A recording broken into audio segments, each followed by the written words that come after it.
자,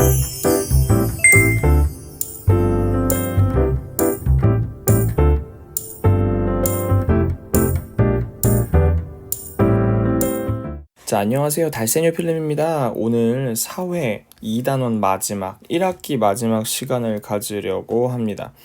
아이고야, 왜 이렇게 두꺼워? 2단원이죠. 글씨. 2단원은 뭐였냐면 우리나라의 경제 발전이었습니다. 우리나라의 경제 발전. 우리나라는 경제 발전을 어떻게 하였는가에 대한 얘기고요. 마지막 차시는 21에서 22차시 차시를 두 개를 가져가요. 그래서 교과서도 좀 깁니다. 144에서 149쪽까지 같이 한번 해볼 거예요. 자, 보도록 합니다. 우리나라의 경제 발전 단원에서 배운 내용을 정리해 봅시다. 사람들이 살아가는데 필요한 물건과 편리함을 주는 서비스를 생산하고 분배하며 소비하는 모든 활동을 뭐라고 합니까? 경제활동이라고 합니다. 단순히 물건을 만들고 이런 거 말고 서비스까지 다 포함하는 거예요. 그런 것을 경제활동이라고 해요. 가게라고 하는 것은 가게는 기업에 생산하는 참여하는 생산자이자 또 기업에서 만든 물건을 소비하는 소비자, 그러니까 생산자 소비자를 합쳐서 가게라고 부르는 거예요. 죄송합니다. 그러니까 가게 하면 왠지 소비하는 집단만 생각할 수도 있잖아요. 근데 이제 생산하는 집단까지 다 포함하는 거고, 기업은 합리적 선택을 해서 적은 비용으로 많은 이윤을 남길 수 있도록 노력을 한다. 우리가 그렇게 생각할 수 있어. 예를 들어서 기업이라고 하면 싸게 줘, 싸게 팔아, 그러면 싸게 팔면 최고, 이렇게 생각할 수 있는데 절대 아니죠. 왜냐하면 선생님이 지난번 강의에서도 얘기했지만 싸게 팔게 되면 뭐가 낮아지냐면 인건비가 낮아져요. 인건비가 뭐예요? 여러분 어머니 아버님들한테 드리는 월급이 낮아져. 인건비가 낮아지면 어떻게 돼요? 우리 집에 들어오는 돈 자체가 적어지죠. 그렇게 되면 물건을 살 수가 없어요. 그래서 단순히 싸게 판다고 좋은 게 아니고 기업의 목표는 이윤 추구예요. 기업의 목표는 뭐다? 이윤 추구. 돈 버는 거야. 그게 되게 당연한 거예요. 근데 막연하게 비싸고 막연하게 싸게 만들지 못하는 이유는 우리나라 전체를 생각해야 되기 때문이야. 막연하게 비싸게 만들면 경쟁업체에서 싸게 만들면 그 회사는 망하겠죠. 그렇죠? 그래서 그 적절한 적정가를 만드는 거예요. 그래서 합리적인 선택을 해서 최대의 이윤을 남길 수 있도록 노력을 한다. 그래서 야, 저기 뭐야, 이 기업의 목표는 뭐야? 이렇게 물어봤을 때 이윤 추구입니다. 이렇게 얘기할 수 있어야 됩니다. 우리나라에서는 자유 경쟁의 원칙에 따라서 물건의 생산과 소비가 자유롭게 이루어집니다. 여기서 자유 경쟁이란 말이 굉장히 중요한데, 왜냐면 우리나라는 시장 경제를 따르잖아요. 시장 경제. 근데 자유 경쟁을 할 수 없는 나라들이 있어. 예를 들어서 북한. 국가에서 경제를 쥐고 흔들어 버리면 이제 자유 경쟁이 안 돼요.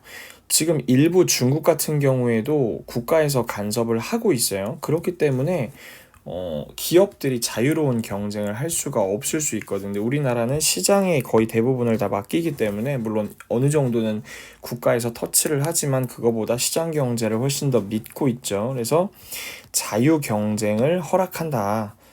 다 좋은 건 아니지만 그래도. 자, 우리나라는 1960년대, 70년대 경공업과 중화학공업. 우리 이렇게 생각하면 돼요. 50년대 뭐다? 농업이었어요. 농업 원래 그쵸, 전쟁 났잖아요. 그쵸? 60년대 경공업이다. 선생님 무슨 얘기 했었냐면 300산업 얘기했었어요. 300산업. 어떤 거요? 300산업. 하얀 거 3개가 300산업이죠. 그 다음에 쌀, 또 뭐 있을까? 밀가루, 또 뭐 있을까? 또 설탕, 이런 거 있죠. 그쵸? 이런 것들이 300산업이었습니다. 이거 미국에서 되게 저가로 가져와서 그쵸? 우리나라에 지원을 했기 때문에 대부분 초창기 우리나라 초창기 공업은 경공업이었다는 거 여러분들 알고 계셔야 됩니다. 미국의 도움이 상당히 컸고요. 도움이라고 하기도 뭐 도움일 수도 있지만 미국에서 처분하지 못한 걸 되게 싸게 가져왔다라고 생각하시면 돼요. 70년대부터 중화학공업이 발달을 하였다. 그래서 뭐 포항제철 같은 거 만들었죠. 포항제철 만들고 그리고 울산에 현대중공업 같은 거 그쵸? 현대중공업 이런 거 많이 만들었죠. 그쵸? 그리고 조선사업 같은 경우에도 이제 준비를 하죠. 80년대 뭐 자동차 산업 뭐 이런 거 생각하시면 되고 90년대 뭐 신소재 2000년대 2011년대 뭐 K문화 이런 것들도 다 이런 걸 생각하시면 됩니다. 그래서 오늘날에는 뭐예요? 고도로 발달한 기술이 필요한 생명공학, 우주공학, 로봇, 신소재와 같은 첨단 산업 경제성장은 의식주를 비롯한 다양한 분야에서 많은 변화를 가져왔고 당연히 문제점이 있었죠. 뭐 환경 같은 문제점이 대표적이었겠죠. 정부와 기업, 국민이 이를 해결하고자 많이 노력을 하였는데 뭐 1994년에 이제 부실공사로 이어난 삼풍백화점 사건 기억하시고 뭐 1995년인가? 1996년에 뭐 성수대교 사건도 있었죠. 선생님 예전에 그 와우 아파트 사건도 얘기를 했던 것 같아요. 여러분들 기억 안 나시면 한번 찾아보시면 될 것 같고요. 우리나라에서 이제 외환 위기가 와서 1997년 8년에 IMF에 그 지원을 받게 되죠. 2000년대 초반에 물론 다 상환을 하지만 그죠? 세계 속의 우리나라 경제입니다. 나라마다 자연환경, 자원, 기술이 다르므로 나라마다 생산할 수 있는 물건이나 서비스가 달라. 우리나라 같은 경우에는 자원이 좀 없죠. 자원이 없고 기술이 좀 발달하였죠. 그래서 원자재 같은 거를 많이 수입해요. 우리나라에서 가장 많이 수입하는 1위가 뭐예요? 1위 원유지. 원유가 우유 말하는 거 아니고 석유죠. 석유. 가장 많이 수출하는 건 뭐예요? 수출 1위는 반도체지. 반도체. 알고 계셔야 되고 그리고 수출 수입 1위가 어디예요? 수출 수입 1위는 중국, 2위는 미국. 이 정도 기억하셔야 됩니다. 각 나라는 자기 나라에서 잘 생산할 수 있는 것을 생산하고 이들을 다른 나라와 교류하면서 서로 경제적인 이윤을 얻는다.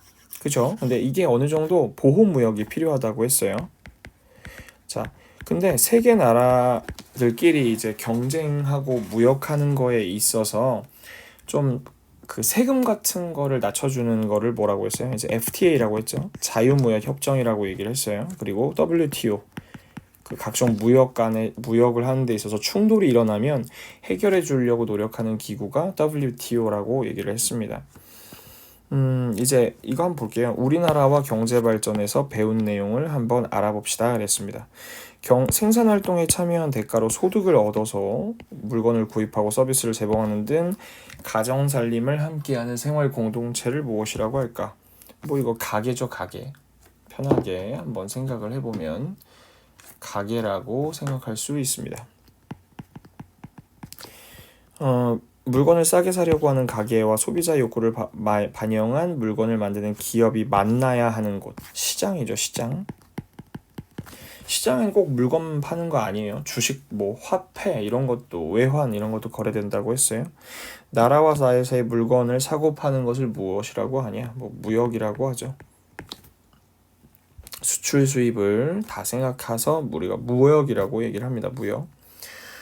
자, 우리나라 경제 발전에서 배운 그죠? 그림이나 생각그물로 정리를 해봅시다 했어요.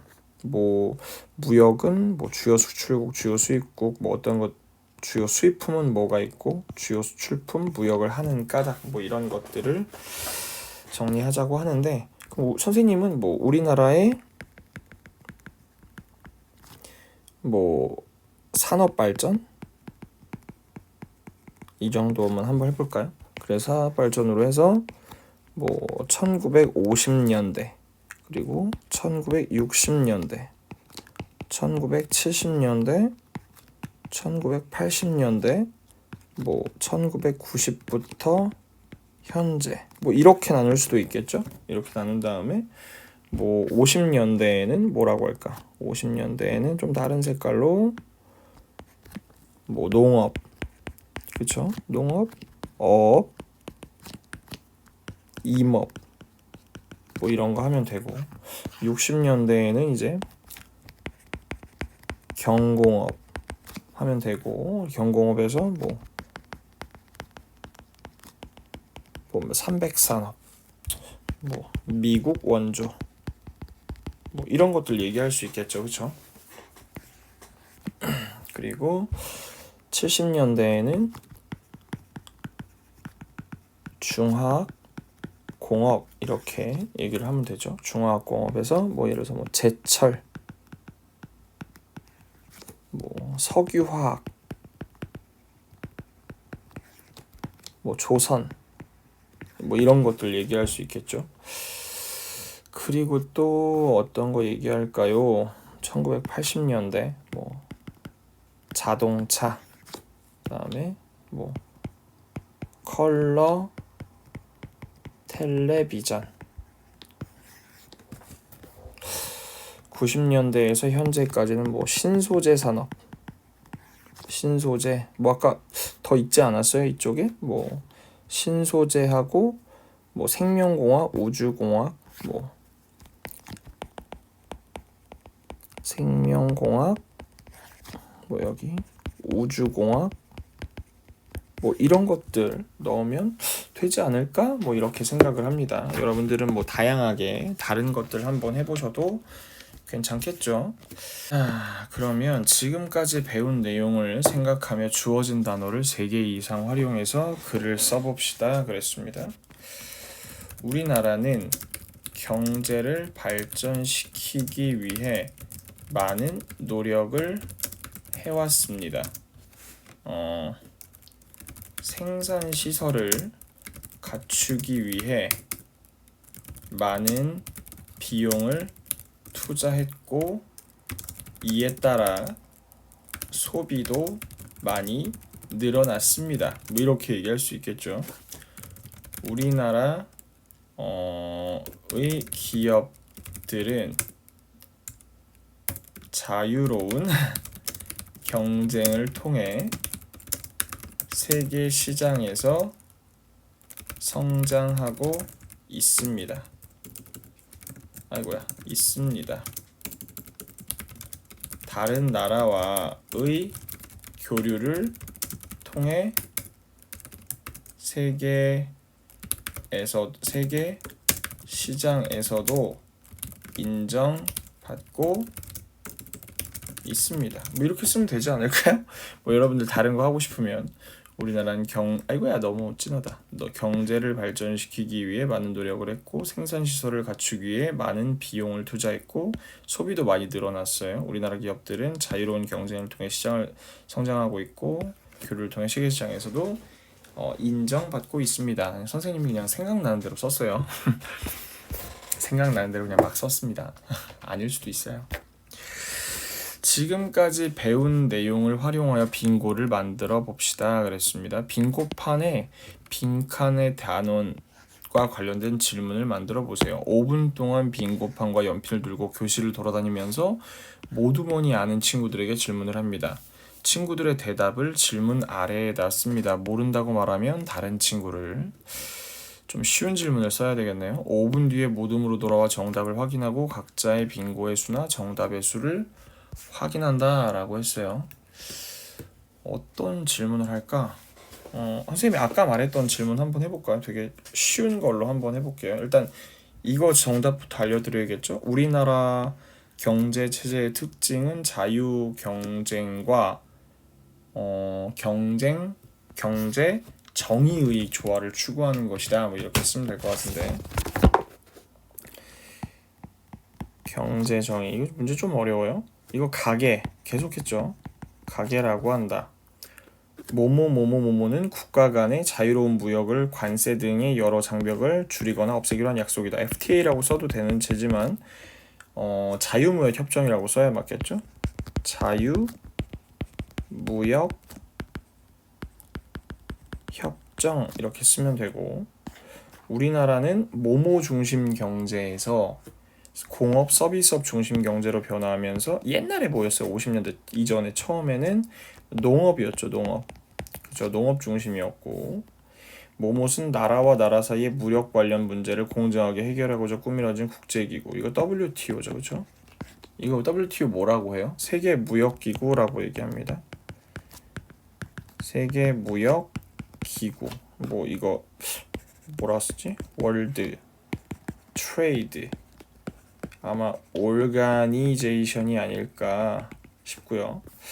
이 FTA는 Free Trade Agreement일 거예요. Agreement. 뭐 아니면 죄송하고요. 그럼 문제를 또 어떤 걸 내볼까요? 문제를 아까 냈던 거 쉬운 거 한번 드리도록 하겠습니다. 아까 냈던 거 뭐 있을까? 우리나라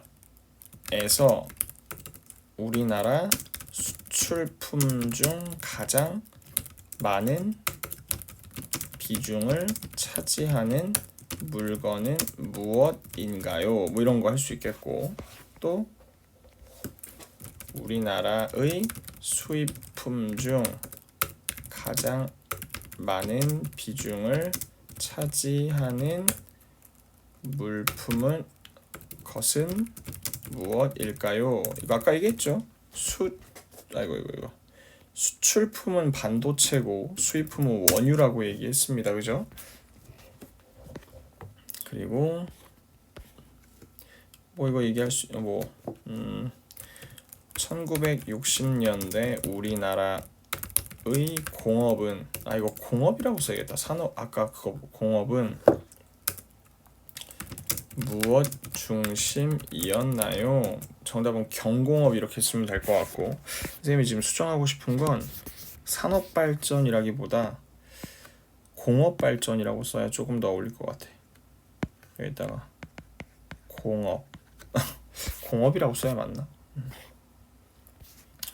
그리고 여기는 뭘 쓸까요? 아까 했던 것 중에 뭐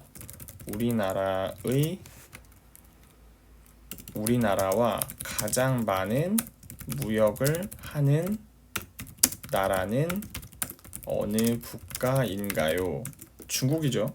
수출 수입 다 1위예요. 수출 수입 다 1위니까. 배운 내용을 스스로 평가해 봅시다. 가계와 기업의 경제적 역할을 알고 각자의 합리적 선택 방법을 선명할 수 있다. 되게 어렵다. 여러 경제활동 사례를 활용해서 경제체제의 특징을 얘기할 수 있고, 농업 중심 경제에서 공업 서비스업 중심 경제로 성장 과정 설명하고, 그리고 다른 나라와 의존하면서 동시에 경쟁하는 관계. 의존 경쟁 얘기 뭐 당연히 그렇죠. 최근에 비슷한 물품 같은 거 경쟁하잖아요. 휴대폰 같은 경우에도 애플하고 삼성하고 라이벌인 것처럼 그렇게 생각하시면 될 것 같아요. 다음 그림을 보고 가계와 기업의 경제적 역할에 대해서 생각을 한번 해봅시다. 집인데 집은 당연히 노동력을 공급하죠. 시장에다가 노동력을 공급하고 일자리 시장에서 노동력을 활용을 하고 급여를 지급하고 당연히 소득이 있고, 상점에서는 서비스를 공급하고 돈을 내죠. 그리고 이 상점에다가 물건을 제공해야 되니까 돈을 또 받죠. 위 그림을 보고 가게와 기업이 하는 일을 정리해 보자고 얘기를 했습니다. 가게에서 하는 일은 뭐예요? 가게에서 하는 일은 기업의 노동력을 제공합니다. 공짜로 제공하는 게 아니죠, 그렇죠? 당연히 돈을 받아요. 그리고 또 가게에서 하는 일은 기업에서 생산한 물건을 어떻게 해요? 사죠. 소비합니다. 이렇게 쓰면 될 것 같고, 기업 같은 경우에는 가게의 도움을 받아. 어떤 도움을 받냐면 노동력을 도움을 받아요. 도와서 물건과 서비스를 생산합니다. 이렇게 얘기하면 될 것 같고, 그리고 또 뭐라고 얘기해야 돼? 가게에 뭘 제공하냐면 뭐 일자리를 제공합니다. 일자리를 제공하면 월급을 받으니까 그렇죠. 가게에 소득을 제공하겠죠. 그래서 가게와 기업은 당연히 뭐 공존 관계, 공생 관계죠. 그래서 상호 의존 관계다라고 얘기하면 될 것 같고, 이유는 뭐라고 하면 되냐면 가게는 기업의 생산에 참여하는 생산자이자 기업에서 만든 물건을 소비하는 소비자이기 때문이다. 선생님이 맨 처음에 뭐라 그랬냐면 가게는 소비자만 하는 게 아니고 생산자도 된다고 했던 말 기억나죠? 이렇게 정리하시면 될 것 같습니다. 자, 연표와 사진을 보고 물음에 답해보세요 했습니다. 어이구야, 그쵸. 전쟁으로 폐허가 된 국토, 우리나라는 1950년부터 53년까지 전쟁을 했고요. 그리고 흑백 텔레비전 생산하게 되었네요. 그리고 수출 100억 불. 그때 한번 얘기했지만 지금은 말도 못하죠. 경부고속도로 70년에 만들었고 수출 100억 불. 이거 다 박정희 때죠. 초반에는 다 이승만 때고. 당시 사진을 보면서 당시 사람들의 생활 모습을 생각해보고 오늘날은 어떻게 변했는지 이야기를 해봅시다. 엄청 힘들었겠죠. 당연히 다 그냥 노동에 빠지고 오늘날은 너무나 편한 얘기니까. 경제 발전으로 변한 오늘날의 모습을 1956년 50년대 60년대 어린이에게 소개하는 글을 한번 써봅시다. 뭐라고 하면 좋을까? 안녕, 나는 발세뇨라고 해. 나는 2021년에 살고 있어. 사실 나는 아이들을 가르치는 교사인데, 선생님인데 어린이인 척 하고 이 글을 쓰고 있어.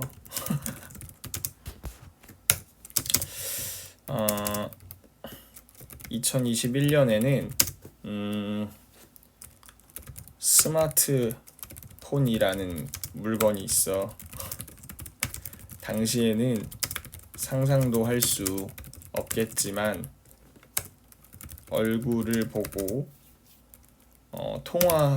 통화를 하고 여러 사람들이 한 화면에 모여서 수업도 받고 회의도 할 수 있어. 전화기에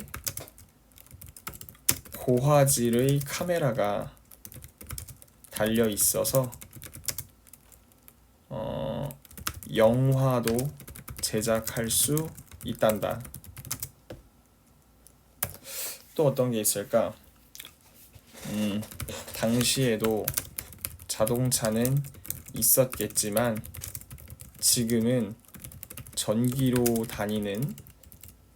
전기를 동력으로 하는 자동차가 있단다. 휘발유나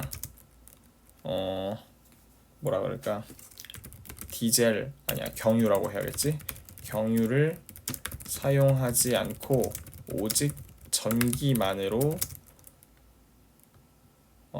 가는 것이지.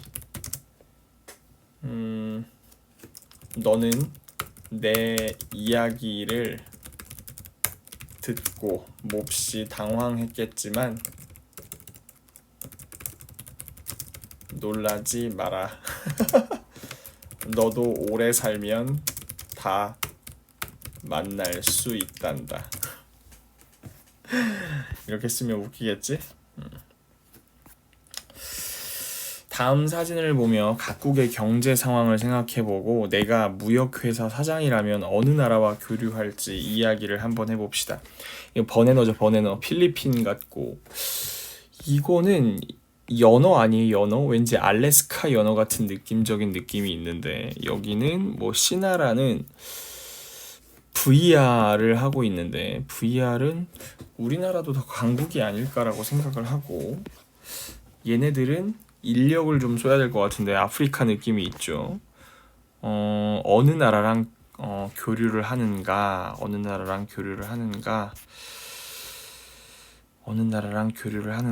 되게 어려운 나라 어려웠네. 선생님은 A 나라를 결정하겠습니다. A 나라라고 맨 처음 국가죠. 필리핀 느낌의 뭐 일반적이지. 선택한 나라의 경제 상황은 열대 과일이 많이 생산되고 노동력이 비교적 저렴하다. 기계와 기술이 우리나라에 비해 덜 발달하였다. 그래서 수출품은 당연히 거기다가 뭘 봤다면 뭐 기계, 반도체 뭐 이런 것들, 그리고 수입품은 뭐 열대 과일이나 아니면 원유 같은 것들도 나면 뭐 수입을 할 수 있겠죠. 뭐 여러분들도 다양하게 이런 얘기를 해볼 수 있을 것 같습니다. 마지막이네요, 그렇죠? 마지막 끝난 것 같아요. 한 학기 동안 수고하셨어요. 내용이 그렇게 막 썩 재밌진 않았던 것 같아. 활동 못한 거 있으면 마무리하시고 더운데 건강 조심하세요. 자, 인사하고 마치겠습니다. 안녕.